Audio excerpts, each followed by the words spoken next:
They called him a hero, a man worthy of honor, a man the whole city admired. But on the day of his grand ceremony, a single dog walked into the crowd and tore the truth open with its teeth. What secret was buried under that medal? And why did that dog remember what everyone else tried to forget? This is the story of a past that refused to stay silent. Everyone clapped. Everyone smiled. Everyone believed they were standing before a savior. But when the dog leaped forward and sank its teeth into the man's hand, the applause died. The truth did not just return, it screamed. What really happened the night the Tran family home burned? And who has been living a lie all these years?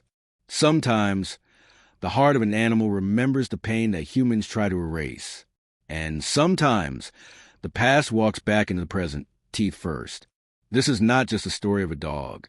This is a story of a promise, a fire, a hidden truth, and the day it finally rose back to the surface. The dog did not run to attack. It ran to speak, not with words, but with memory. And in one moment, the whole city learned that heroes are not always heroes, and the ones we forget are the ones who remember the most. On a bright morning in the central square, the city gathered to honor a man whose courage had recently become a local legend. Flags waved, cameras waited. A stage had been built beneath the old banyan tree, where sunlight filtered in strips of gold. The air held a quiet pride, as if everyone was momentarily suspended in admiration. Among the crowd, a dog stood near the back, a medium-sized dog with wiry fur and sharp, searching eyes. Its ribs showed slightly under its coat. Its ears twitched each time the announcer spoke the honored man's name. People noticed it only as another stray passing by, but the dog did not wander. It watched, every muscle poised as if held by an invisible thread. The man to be honored stepped forward. He walked with steady confidence, receiving applause as though each sound confirmed his identity. His smile was practiced, gentle, and very convincing, yet the dog's eyes sharpened, its body stiffened. Something inside it recognized him in a way no human voice, no public celebration could rewrite. The announcer raised a medal, ready to place it over the hero's shoulders. Sunlight struck the medal, making it flare like a small star. At that very moment, the dog sprang. It shot forward with such ferocity that the crowd gasped and staggered back. Its paws skimmed the ground, teeth bared with unmistakable purpose. Not confusion, not fear, but certainty. The dog leaped and locked its jaws around the man's hand. The skin tore. A bright line of red appeared across the polished ceremony. Screams erupted. Guards lunged. The man shouted. The mask of calm shattered into raw panic. He stared at the dog with something more than shock, something closer to recognition. No one could understand why the dog attacked. Some claimed madness, others fear, but the dog did not release its grip until it was forced back, dragged and restrained by several hands. As the man clutched his bleeding hand, his eyes flickered with memory he clearly did not want to revisit.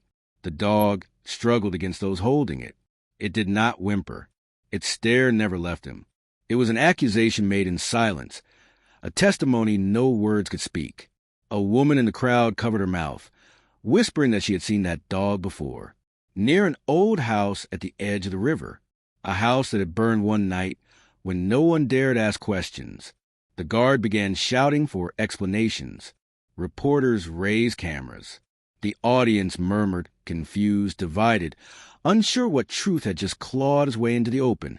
The honored man looked up, his wounded hand shaking, his breath unsteady. His expression was no longer the expression of a hero, and the dog waited, held back, yet unbroken, its gaze steady, as if everything was only beginning to unfold. The ceremony no longer felt like a celebration. The air had shifted. A hidden story had surfaced, yet no one knew where it would lead next. The moment hung in silence, unresolved, unanswered, unfinished. The square felt heavier now, as though the very air understood that something sacred had been disturbed. The applause had died. The banner swayed without celebration. People no longer looked at the man as a hero, but as someone who had been unmasked without a single spoken word. The dog was being restrained by 3 men, yet its body remained tense, alive with purpose. Its eyes did not dart around in confusion. They stayed fixed on that man's face, as if searching for a flicker of truth that had been buried under medals and speeches. The man pressed the cloth against his bleeding hand. His jaw remained tight. He tried to stand tall again, but something inside him had already begun to tremble, not from pain, from memory. He knew that dog, not as a stray, not as a creature wandering streets for scraps, but from a night that was supposed to remain forgotten, from a place where walls had once echoed with pleading voices, where firelight flickered against wood, and where a single decision had changed the course of many lives. He closed his eyes for a brief moment, but that moment was enough. The dog pulled harder, the muscles in its neck straining, determined to break free. It needed to reach him, not to harm, but to reveal. A whisper moved through the crowd, not a loud gasp, not a scream, but a slow realization forming one mind at a time. Someone stepped forward, an older man, his hair streaked with gray. His hands shook as if he recognized not just the dog, but the story behind it. His voice cracked when he spoke. This dog belonged to the Tran family. Silence spread like a cold wind. The Tran family, a name that people avoided, a memory spoken only in fragments, a tragedy that had never been explained, only covered by rumors and silence. The honored man's shoulders flinched. He did not respond. He did not deny. The older man continued, his gaze distant and full of sorrow. They lived near the river, a quiet place, a kind family. Until that night when the house burned, the crowd remembered. The smoke, the news, the way everyone acted as though justice had been done before any truth was ever spoken. The dog let out a low, steady sound, not a growl of anger, but a sound full of pain and memory, as if the past itself had a voice. The man stepped back, his foot scraping across the wooden stage. He looked at the dog, and for the first time his eyes softened, not with kindness, but with the weight of everything he had tried to bury. A woman near the front of the audience clutched her chest, her expression twisted between disbelief and understanding. She was remembering something too. Someone too, perhaps a face lost in the fire. The officials tried to regain order. They signaled the guards to remove the dog. They signaled for the crowd to calm. But the story had already taken shape. The silence in the air was no longer confusion. It was certainty waiting to be spoken. The dog twisted again, nearly slipping out of grasp holding it. Its claws scraped against the stage floor, leaving marks like desperate signatures of truth. The man took another step back. His breathing quickened.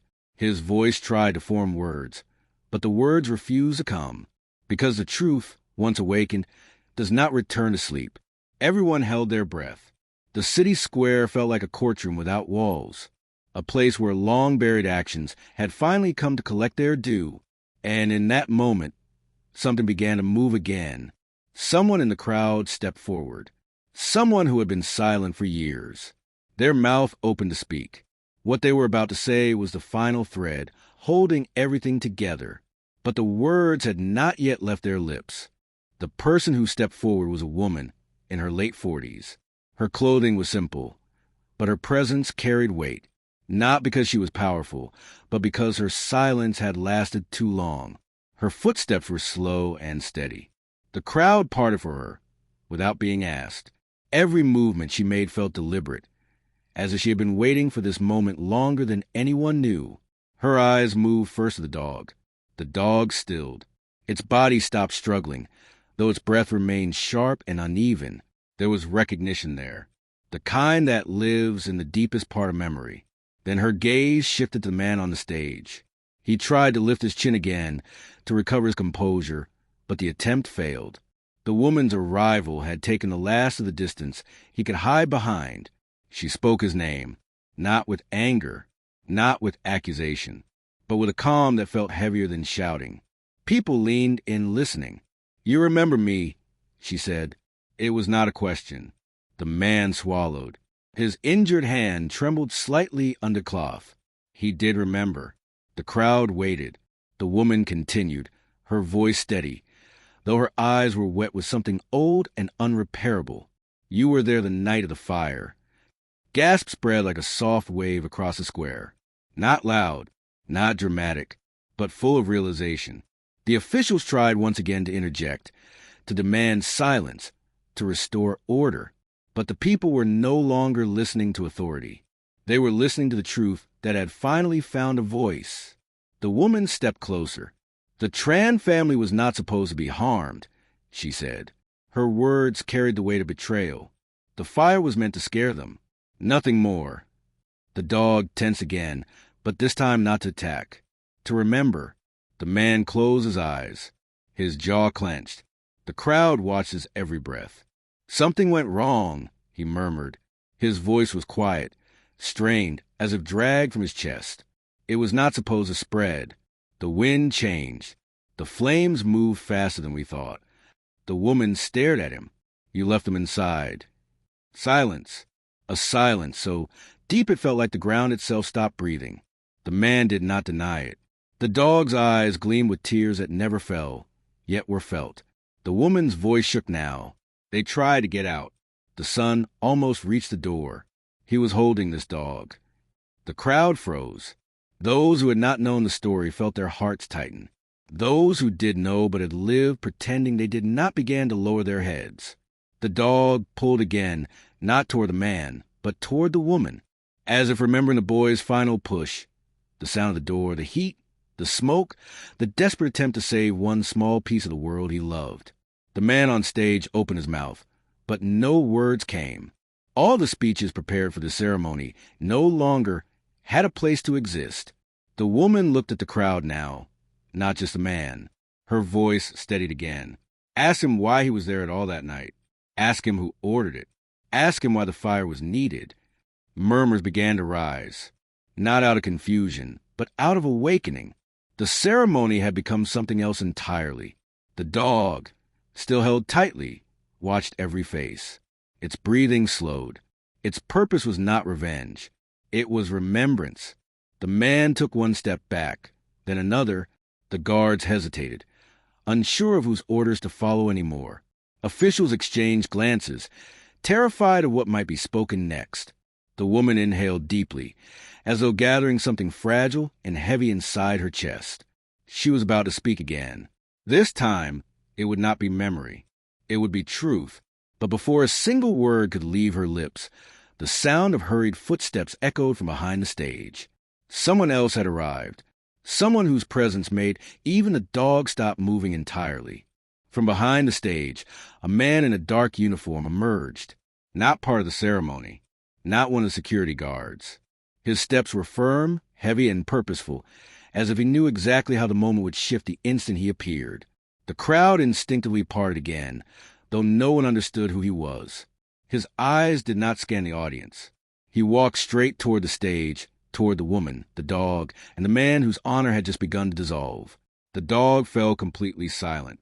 Its ears lowered, its body tense but motionless, like a soldier recognizing an opponent from a battlefield long past. The woman's breath caught in her chest. Her eyes widened, not with fear but recognition. The man on stage tried to look away, but failed. His gaze locked with the newcomers. There was no greeting, no question, just a kind of acknowledgement formed only by shared guilt. The newcomer stopped at the foot of the stage. His voice was low, steady, and unmistakably controlled. Enough! The word carried more weight than any shout could. The officials hurried to react, relieved to see someone taking command. But the crowd did not step back. They did not bow to this new authority. They wanted to hear. The woman's voice trembled, not from weakness, but from the effort of holding back everything she wanted to say at once. You were the one who ordered it, she said. Her eyes locked onto his. You told them to burn the house. The crowd stiffened. The heat in the square felt suddenly colder. The man in uniform did not deny it. He did not flinch. He simply watched her, the dog, and the bleeding man on the stage. His silence confirmed everything words could not. A murmur spread, slow but unstoppable. People looked at the honored man again. The medal that had once symbolized bravery now looked like a stain of something unclean. The dog shifted its weight, pushing slightly against the hands that restrained it, not with aggression, but with insistence. as if it needed to stand closer to the truth finally revealing itself. The woman stepped toward the man in uniform. Her voice was stronger now. Why them? They harmed no one. The uniformed man's jaw tightened. For the first time, there was something human in his expression, something that might have once been regret, or something that resembled it. But his words were cold. They knew something. The crowd fell silent again. The honored man on stage looked down, as though that single sentence had struck a buried nerve he had hoped no one would ever touch again. The dog's breathing quickened. Its eyes moved from one man to the other, as if following a thread only it could see. The woman shook her head slowly, her voice breaking. They knew the truth about the river land. She said it softly, but it carried through the entire square. The land that was taken, the land that was sold, the land that made you both wealthy while everyone else stayed hungry. A collective shiver moved through the crowd. This was no longer about a fire, no longer about a family, no longer about a medal. This was about everything the city had ignored. The honored man stepped forward, voice raw with desperation. "You do not understand," he said, though it was clear he was speaking more to himself than to her. "If we had not acted." The dog barked once, not a wild bark, a sharp, precise sound that cut through every word. The man fell silent. The uniformed man finally moved his gaze to crowd. He spoke with the kind of authority that expected obedience. "Everyone will leave. The ceremony is over." But no one moved, not a single person. The woman kept her ground. The dog kept its stare. The honored man stood frozen, bleeding and exposed. The uniformed man's command dissolved into the air, powerless. For the first time, he looked uncertain. The dog strained again, not to attack, but to move toward the woman, as though seeking to stand beside her. The crowd felt something building, something on the edge of breaking open completely. And then, a single voice from the back spoke, a voice no one expected, a voice that would change everything yet again. But the words had not been spoken yet. The voice came from a young man near the back of the gathering. He looked no older than 20. His clothes were plain, worn in the same quiet way that life wears down those who learn to endure more than they speak. He stood with his hands clenched at his sides, as if holding on to words that had been waiting for years. The crowd turned, creating a path between him and the stage without anyone telling them to move. The silence that followed was not empty. It was full of anticipation, as though the square itself leaned closer to hear him. He stepped forward slowly, not timid but careful, measured, like someone who understood the weight of speaking aloud what others only whispered. The dog watched him, its ears lifted slightly. Recognition, faint but present, flickered behind its eyes, as if the young man carried a scent of a place it remembered deeply. The uniformed man's posture stiffened. He recognized the boy, too. The honored man on the stage stared, his breathing uneven, his pupils tightened in a way that revealed fear more clearly than any expression could. The woman did not look away from the boy as he approached. Her gaze softened, a quiet breaking inside her. She knew him. When he reached the front of the crowd, the boy finally spoke. "The Tran family," he said, his voice steady though his throat tightened. "They were my relatives." A wave of shock rolled through the crowd. Not loud, not theatrical, just a visible shift. People straightening, breaths halting, gazes sharpening. He continued, "I was not in the house that night. I had gone to stay with a friend by the rice fields. I was 12. His words carried no dramatization, just truth, raw, unfiltered. The uniformed man looked away. The boy's eyes moved to the dog. "I came back the next morning. The house was still smoking. The neighbors were silent. No one would tell me what happened. Only the dog was there, burned on its fur, crying, waiting." The dog lowered its head slightly, not in fear, but in memory so deep it had no shape, only feeling. The boy's voice thickened as he continued. "I followed the dog every day, everywhere it went. It kept trying to find you." His eyes shifted to the honored man. "And it did." The crowd's silence had transformed into something else now. Expectation, judgment, a quiet storm that had not yet broken. The honored man's hand shook harder. His lips parted, but no excuse would come. The truth had already filled the space where lies once lived. The boy took a breath that trembled through his entire body. You call that night an accident. You called yourself a savior. You stood on stages like this and let people praise you for protecting the city. His voice did not rise. It did not need to. The weight of his words was heavier than any shout. But you forgot that the past does not burn away just because you want it to. It lives in the ones who survived, and it lives in the ones who watched. The dog's body leaned forward again, and this time the hands restraining felt weaker, not because their grip loosened, but because they no longer believed they had the right to hold it. The boy's gaze locked with the uniformed man's. And you tried to erase them, because they knew who the land belonged to, because they refused to give up what was theirs. The uniformed man's jaw stayed clenched, but his eyes shifted, a flicker of guilt, buried but visible. The woman placed her hand gently on the boy's shoulder. Her touch was steady, grounding him, reminding him he did not stand alone. The dog let out a slow, low sound from deep in its chest. Not anger, recognition, unity. The crowd began to murmur again. People exchanged looks. People remembered. People questioned. The uniformed man stepped forward, preparing to speak. The crowd braced. The boy's eyes lifted, steady and unblinking. The woman's hand did not move from his shoulder. The dog waited, muscles tightened like a bowstring drawn but not released. The honored man stared, pale and shaking. And just before the uniformed man spoke, a sudden commotion surged from the far end of the square. Voices rose. Footsteps rushed. Something or someone was approaching, and everyone turned, waiting to see what would emerge.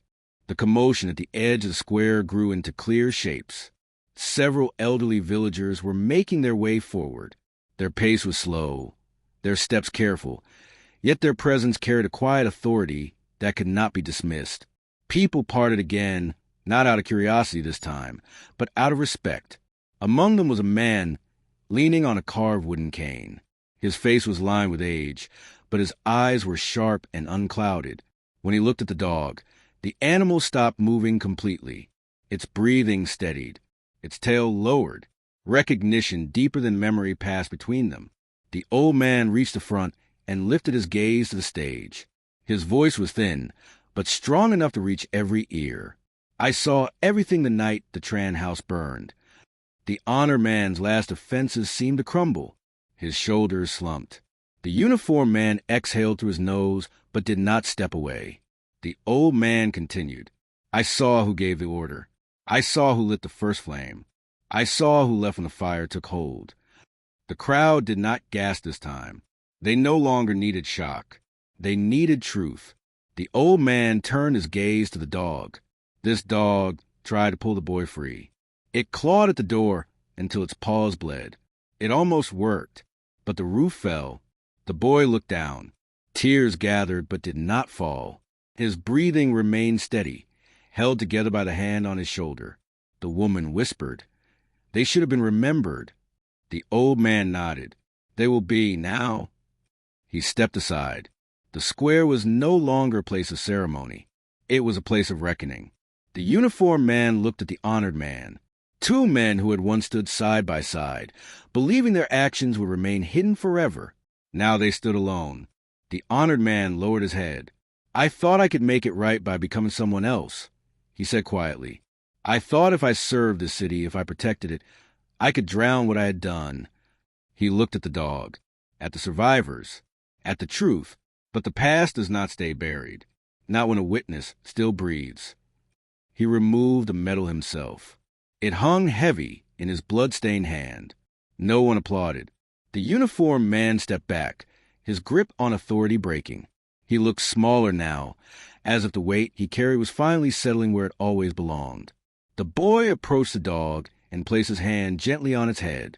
The dog leaned into him, not out of weakness, but acceptance. The woman raised her face to the sky, drawing a long breath, one that felt like release, though not forgiveness. For forgiveness is not given in moments.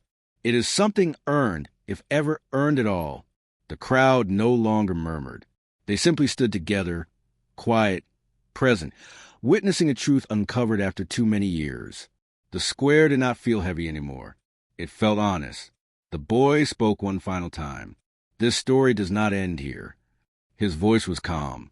It ends when what was taken is returned, when the land is given back, when names are restored, when we speak of the Tran family not as a memory, but as part of who we are. The old man nodded. The dog lifted its head. The woman closed her eyes. The honored man bowed his head and stepped down from the stage, not escorted, not dragged, but walking under the weight of his own actions. No one stopped him. The uniformed man followed, his steps slow. The crowd remained silent. The medal lay on the wooden stage beneath the banyan tree, glinting in the last of the afternoon sunlight.